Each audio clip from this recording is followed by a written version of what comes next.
बोलिए श्रीमन नारायण भगवान की। सुनते सुनते आप लोग विचलित नहीं हो जाए, इसलिए ये वाला प्रेशर, जय जयकार का प्रेशर भी बीच बीच में देना पड़ता है।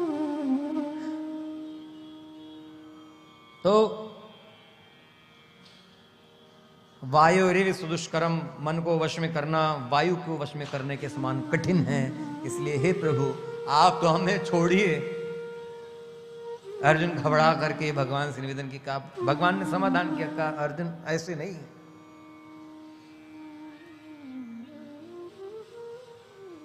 तो गीता में जैसे उपदेश भगवान ने किया अर्जुन को, ऐसे ही यहां उपदेश हो रहा है।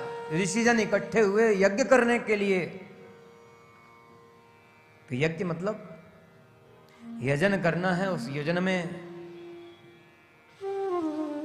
भगवत चर्चा भी होगी, भगवान के विषय में चर्चा होगी, और भगवान के विषय में चर्चा करने के लिए सब इकट्ठे हुए। इस पर हमने कहा था कि 88,000 की संख्या में ऋषि इकट्ठे हुए, बहुत बड़ी संख्या। वहां क्या था? वहां कुछ भी नहीं था, वहां कुछ भी नहीं था।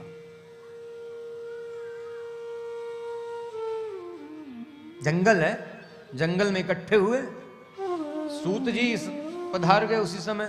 सूत जी भी ज्ञानी है, तत्ववेत्ता कहा जाता है, ज्ञानी में श्रेष्ठ हैं। सूत जी आए तो सब ऋषियों ने प्रणाम किया, और प्रणाम करके निवेदन किया, प्रार्थना की चरणों में कि हमें ज्ञान प्रदान कीजिए।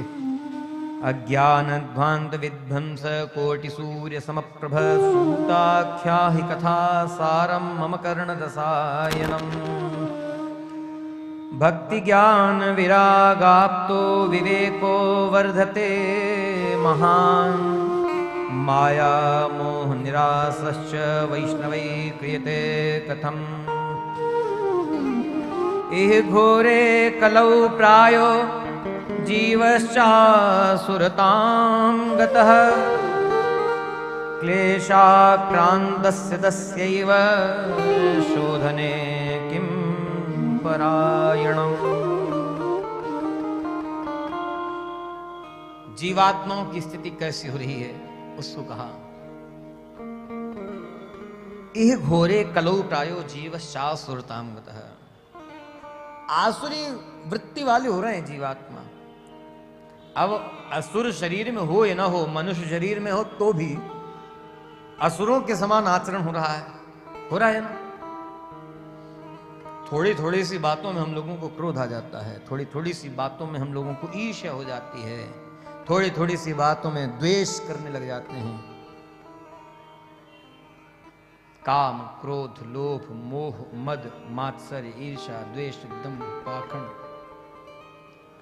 तमाम तरह के दोष दुख देते रहते हैं।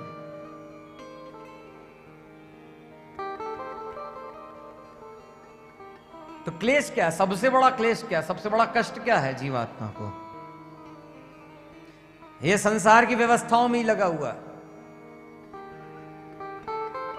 इसलिए भगवान से विमुख है। तो यह जो संसार के भोगों को प्राप्त करने की इच्छा, और फिर चेष्टा, और फिर उसका परिणाम, इन सब के कारण दूषित हो रहा है। तो इसके परिमार्जन का उपाय क्या है? इसको शुद्ध कैसे किया जाएगा? मतलब जीवात्मा को। इसलिए कहा क्लेशाक्रांतस्य तस्यैव शोधने किम परायण। क्या करना चाहिए इसके शोधन के लिए? इसलिए हे सूत जी, सबसे पहले कहा है अज्ञान ध्वांत विध्वंस कोटि सूर्य समप्रभ। आपका ज्ञान अज्ञान रूपी अंधकार को दूर करने के लिए करोड़ों सूर्यों के समान है। कोटि सूर्य समप्रभ। सूताख्या ही कथा सारम मम कर्ण रसायनम। देखिए कथाएं अनेक हैं, कथाएं अनेक क्या इतनी हैं कि बताई नहीं जा सकती कितनी कथा है। कौन कौन सी कथा है? अभी जैसे थोड़ी देर पहले ही कह रहे थे, यहां तो कथा किसकी हो रही? भागवत कथा है, भगवान की कथा है ये। भगवान के दासों की, भागवतों की कथा है, यहां तो इसकी बात है। लेकिन कथा तो ये भी होती है ना, परिवार के किसी आयोजन में, सामाजिक समारोह में लोग इकट्ठे हुए, एक स्थान पर 10 लोग मिले और ये कहते हैं उसके यहां ऐसा हो गया, उसने ऐसा कर दिया, वो ऐसा करता है, वैसा करता है। ये भी कथा है ना। और इसके साथ साथ बहुत सी कथाएं हैं। कौन सी कथा है? मध्य प्रदेश में तो अभी एक कथा कल की भी है, कल 17 तारीख है, इसकी भी कथा है।